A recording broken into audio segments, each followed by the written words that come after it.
कस्तो दामी देखिन्छ ट्याक्सी जाँदैछ सरर लाएर देख्न सक्नुहुन्छ तपाईहरु यो हो गुम्बा डाँडाको दृश्य राम्रो छ यो ड्रोनबाट चाहिँ अत्याधिक राम्रो आउँछ आँखाले देखे जस्तो यो मोबाइलमा चाहिँ क्याच नहुँदो रहेछ भिडियो चाहिँ है गुम्बा डाँडा सँगसँगै परिहरू हेलो साथीहरु नमस्ते तपाईहरु सबैलाई म यतिखेर फेरि पनि गुम्बा डाँडामा आइसकेको छु र मैले यहाँबाट मेरो भ्लगलाई सुरु गरिसकेको छु र आज म फेरि पानी टार जानको लागि भनेर निस्किएको छु मौसम देख्न सक्नुहुन्छ टालाटुली बाटोली कति राम्रो पुत्तली भने जस्तो यो कुहिरोहरु चाहिँ टुच्च छ अब मौसमले कतिको साथ दिन्छ हेरौँ यो मौसम चाहिँ त्यति राम्रो छैन आजको सिनमा हामीले रेनकोट पनि बोकेको छैनौँ कतिखेर बिग्रिन्छ थाहा हुने कुरो चाहिँ भएन तैपनि ठिकै छ हामीले जबसम्म साथ दिन्छ तबसम्म रमाइलो नै हुनेछ भन्ने मैले महसुस गरेको छु हामी जान्छौँ के ठङ ठङ गरेर यार मेरो गाडीको तातेर त होइन होला फेरि तातेर चाहिँ टाउछुटी जान्छ है र साथीहरु हामी डाइरेक्ट हामी पानी टार या तपाईको चाहिँ नेपाल टार नभए रक्सेमा भेट्ने छौँ है त रक्सेमा आएको छु होइन तर नेपाल टार भन्दाखेरि यहाँबाट चाहिँ अलि बाटो राम्रो छ भन्ने कुरो आयो यहाँको साथीहरूलाई सोद्धाखेरि र यहाँबाट 8 किलोमिटर मङ्गलबारे लेखिरहेको छ बोर्डमा चाहिँ कतिखेर पुगिन्छ हेरौँ होइन त अब नयाँ बाटोबाट जाँदैछौँ हाम्रो पानी टारको यात्रा सुरु हुँदैछ तपाईँको यो रक्सेबाट हामी नेपाल टार पुगेनौँ है र यहीँबाट जाने निर्णय गऱ्यौँ बाटो कस्तो छ हेर्दै जाउँ अरू साथीहरू चाहिँ तल नेपाल टारबाट छिर्ने गरेको छन् धेरै साथीहरू चाहिँ होइन जम्मा त्यहाँबाट 12 किलोमिटर भन्ने छ नेपाल टारबाट चाहिँ 10 किलोमिटर चाहिँ अलिक कच्ची बाटो जानुपर्छ अरे अनि 2 किलोमिटर चाहिँ पक्की छ भन्ने खालको कुरो हिजो गर्दै हुनुहुन्थ्यो हामी हिजै जान खोजेका थियौँ पानी टार चाहिँ तर अब अलिक मिलेन समयले भ्याएन हामीलाई अब म हिजो इलाम आएको थियो गाडी रिन्यू गर्नको लागि भनेर अनि इलामबाट फर्किँदै गर्दाखेरि सुजनसँग त्यहाँ जाउँ कि भन्ने कुरो भएको थियो तर त्यहाँ मिलेन अब गइएन अनि आज चाहिँ नयाँ वर्षको अवसर पारेर हामी जाँदैछौँ र सबै मेरो च्यानलमा रहनुहुने साथीहरू र च्यानलबाट मलाई हेर्नुहुने सबै साथीहरूलाई नयाँ वर्षको शुभकामना खुसी रहनुहोस् बाँच्नुहोस् रमाउनुहोस् वर्षहरू फेरि चाहिँ तपाईँहरूको पनि पाप कुण्ठा क्रोध रिस आवेगहरू चेन्ज भएर जाओस् र नयाँ नयाँ तपाईँको चाहिँ उमङ्गहरू खुसियालीहरू छाओस् भन्न म चाहन्छु कि बसो बढी देऊ देऊ तिमीले पनि मेरो तर्फबाट चाहिँ मेरो हाम्रो युट्युब फ्यामिलीहरूलाई के भन्न चाहन्छु भने 6,500 जना हामी फ्यामिली छौँ सब्सक्राइबर तर 100 जनाको पनि 100 जनाले पनि भिडियो हेरिदिनुहुन्न प्लिज भिडियो चाहिँ हेरिदिने कोसिस गरिदिनु होला भन्ने चाहन्छु बाटो त हो डेन्जर रहेछ यहाँ सबै हाम्रा दाजुभाइ दिदीबहिनीहरू नयाँ वर्ष मनाउनका लागि भनेर घर छोडेर बाहिर निस्किनु भएको छ हामी फिदिमबाट आउँदैछौँ पानी टार अब कति त साथीहरू आउनु पाउनुहुन्न नि त पनि अब यही भिडियोबाट हेर्नुहोस् भनेर चाहिँ तर भिडियो हेरिदिनुहुन्न 8 किलोमिटर त मङ्गलबारे बजार 8 किलोमिटर पर छ त मङ्गलबारे पर चोकमा मङ्गलबारे बजार त्यहाँबाट 8 किलोमिटर भनेपछि तिमी सम्झन कति हो त्यहाँबाट पानी टार भने कति छ अब हेर्नुपर्छ मङ्गलबारे बजारै चाहिँ पुग्नु पर्यो ठाउँ त साह्रै राम्रो क्या है यतातिर इलाम त्यो सानो थुम्काहरूले बनेको इलाम अरे नि त त्यही भएर प्रायः सानो छ नि पाहाडहरू होचो होचो होइन यो बाटो चाहिँ राम्रोसँग पिच गर्ने हो भनेदेखि चाहिँ होइन माननीय सोहाङ नेम्बाङज्यू बाटो त राम्रो छ पानी पर्दाखेरि चाहिँ यहाँ हिलो टन्नै होला जस्तो देख्छु म होइन प्लिज छिटो छिटो गरेर बाटो पिच गर्ने व्यवस्था मिलाउनुहोस् हजुर यहाँको जनताले धेरै राहत पाउनेवाला छ ए बा एकछिन है म जान्छु अनि माथि आउनुहोस् ल कहाँ हो भन्छ कृष्णको घर यहाँ कहाँ भन्थ्यो छोडियो अब त्यो कता हेलो नमस्कार हजुर यो कृष्ण सुनवारको डेरी कहाँ हो कृष्ण सुनवारको यो डाँडाबाट जानु पर्यो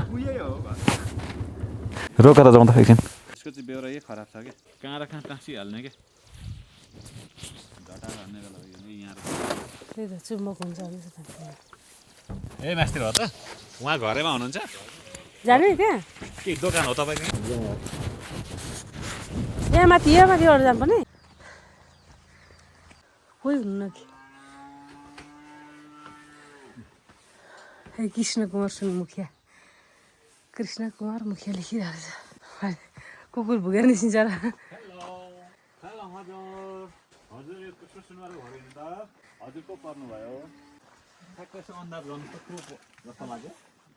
नमस्ते भने मैले पनि बुहारीलाई देख्दा चाहिँ याद आयो मलाई देख्दा चाहिँ हैन ठुल्ठुला सुँगुर अनि डेरी अरूबाट पनि जम्मा गर्नुहुन्छ कि यो चाहिँ तपाईँको आफ्नै मात्रै म यो काका छेमाको घरमा आइपुगेँ यो ठाउँ चाहिँ म आएकै थिइनँ भन्दा पनि हुन्छ निकै वर्ष भएको थियो निकै वर्ष के कुरो गर्नु म यहाँ आएको पनि थिएन होइन तर सोध्दै म आइपुगेँ ठ्याक्क उहाँ चाहिँ आफ्नै वंशको काका छेमाहरू नै पर्नुहुन्छ र उहाँ चाहिँ यसरी बस्नु भएको रहेछ अनि मलाई चाहिँ एउटा स्वाद लाग्ने चाहिँ यस्तै बनाएर होइन बस्न मजा लाग्छ मलाई यस्तो दामी ठाउँ उत्पादनको हिसाबले चाहिँ यो इलाम अत्याधिक मात्रामा उर्वरा शक्ति भएको ठाउँ हो होइन माथितिर हेर्नुहोस् यस्तो दामी छ काका छेमाको मेहनत यहाँ हेर्नुहोस् है छुर्पीहरू यस्तो मजाले बनाएर होइन सुकाएर राख्नु भएको रहेछ यसरी यो कसरी केजीको छेमा अहिले बिक्री हुँदैछ छुर्पी चाहिँ केजीको 1100 छुर्पी यतातिर पनि सबै छ छेमाले यहाँ आफ्नै फार्मको अर्ग्यानिक दुध बनाउँदै हुनुहुन्छ दुध सत्त खाने हो बाटो हेर्नु है बाटो अलि अप्ठ्यारो अप्ठ्यारो रहेछ सब पानीटार ल वेलकम छ साथीहरू पानीटारमा ल हेर्नुहोस् यति राम्रो ठाउँहरू रहेछ यो पानीटार बजार है पानीटार आइयो खत्रकै यति राम्रो ठाउँहरू रहेछ फनफनी घुम्ने हो सडक फर्केर जाने तर हो हल्ला जम्का भेट मान्छेहरू त केही देख्दै छुइनँ मैले खोइ कहाँ मेला लागेको छ भने साथीहरू यो हो पानीटार यतिखेर हामी पानीटार आइपुगेका छौँ र आज नेपाली वर्ष नयाँ वर्ष 2083 र 83 को अवसरमा देख्न सक्नुहुन्छ तपाईँहरू विभिन्न ठाउँबाट आउनुभएका आन्तरिक पर्यटकहरूको घुइँचो यहाँ तपाईँहरूले देख्न सक्नुहुन्छ र यस्तो रहेको छ यो पानीटारको यो दृश्य चाहिँ र म एक ठाउँबाट उभिएर मात्रै खिचिराखेको छु जहाँनिर यो म उभिएको भूभाग चाहिँ अलिकति होचो छ यतिखेरको अवस्थामा र यहाँनिर देख्नुहुन्छ यो थुम्काहरूले बनेको यो ठाउँ हेर्दाखेरि दृश्य चाहिँ तपाईँको अत्याधिक रमाइलो छ यद्यपि मौसम चाहिँ अलिक खराब भएको अवस्था छ र यो हो अब हामी यहाँबाट यो उकालो जान्छौँ हामी कहाँसम्म जाने थाहा छैन र तल मेला पनि लागिरहेको छ ल है साथीहरू इलामको चिया खान नबिर्सिनु होला यति मिठो छ र यही चिया हो तपाईँहरूले विभिन्न भेराइटीको रूपमा लिनुहुन्छ जस्तै green tea white T black tea होइन कुन नाममा चाहिँ तपाईँहरू जो चिया सर्भ गर्नुहुन्छ र त्यही चियाको चाहिँ उत्पादन यहाँ तपाईँले देख्न सक्नुहुन्छ यो सबै चिया चाहिँ तपाईँको यो इलाममा उत्पादन हुने गर्दछ र विशेष गरेर 5 थरतिर पनि चिया उत्पादन हुने गर्छ तर 5 थरको हकमा अलिक कम उत्पादन हुन्छ भने इलाममा तपाईँको बढी मात्रामा चिया चाहिँ उत्पादन हुने गर्दछ यो शङ्खडाँडा जाने बाटो यो चाहिँ यहाँ चाहिँ रेलिङ लगाएर निकै रमाइलो बनाएको रहेछ यो देख्न सक्नुहुन्छ टुक्रा टुक्री बजार होइन आन्तरिक पर्यटकहरूका लागि सेवा सुविधामा हाजिर यो ज्यान उहाँहरूको निकै राम्रोसँग चाहिँ व्यवस्थित तरिकाले ड्रेसहरूको पनि निकै राम्रो मार्केट रहेछ यहाँ साथीहरू हेर्नुहोस् तपाईँहरूको गाउँठाउँको पानीटार यो आसपासबाट कोले हेर्दै हुनुहुन्छ भिडियो हेर्दै हुनुहुन्छ भने तपाईँहरूको गाउँठाउँलाई प्रमोट गर्नुहोस् प्रचार प्रसार गर्नुहोस् आफ्नै गाउँठाउँ हो प्रमोट गर्नुहोस् देश विदेशमा फैलाउनुहोस् र तपाईँको चाहिँ पर्यटनलाई केन्द्रीकृत गर्नका लागि महत्त्वपूर्ण भूमिका खेल्नुहोस्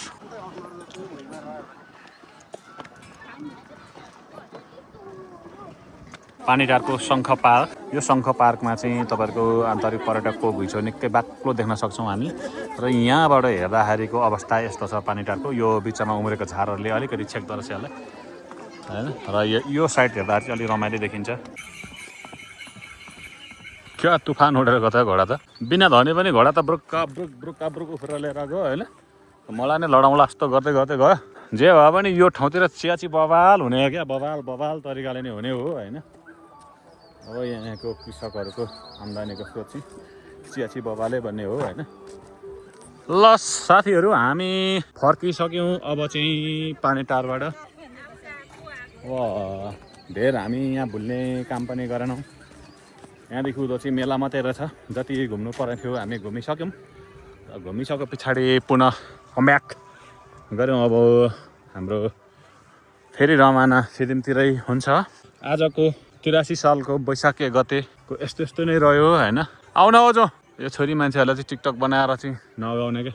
यो माथि चाहिँ साथीहरू यो शङ्ख पार्क रहेछ त्यहाँदेखि लिएर त्यो माथि झन्डा पार्कमा देखाउँछ यहाँ झन्डा पार्क र यो शङ्ख पार्क अघि त मान्छेहरू नटी थियो त्यहाँ भिडियो बनाउने फोटो खिच्नेहरू मात्रै थियो नटी थियो होइन मैले त्यहाँ भिडियो बनाउन पाइनँ किनभने एकदम अत्याधिक क्राउड थियो नि त मान्छेको त्यही भएर भिडियोमा के बनाउनु जस्तो लाग्ने क्या सबै भिडियो मात्रै खिच्ने त्यही भएर पनि मैले चाहिँ भिडियो बनाइनँ र म अलिक शान्त ठाउँमा अलिक खुल्ला ठाउँमा आएको छु म भिडियो बनाउन देख्न सक्नुहुन्छ आन्तरिक पर्यटकहरू चाहिँ आएको छ यहाँ यो चियाको रमणीय स्थलको भरपुर मात्रामा फाइदा लुट्न यहाँको हो नि त। सारा अब दुःखहरू पीडा कष्टहरू भुलेर एक दिन भए पनि रमाउने भन्ने नै हुन्छ होइन। यस्तो यस्तै अवस्था छ यहाँ कति र यहाँबाट हामी अब अघि नै भने कतिचोटि दोहोऱ्याउनु होइन, धेर नदोहोऱ्याउँ। अघि आउँदा चाहिँ खराएको गतिमा थियो, अहिले पछुवाको गतिमा छ। बिचरा घर फर्किने भनिसक्यो पछाडि चाहिँ खुसी छैनन् होइन। अब दिनभरि पनि त बस्ने कुरो पनि भएन होइन, तनावमा छन्।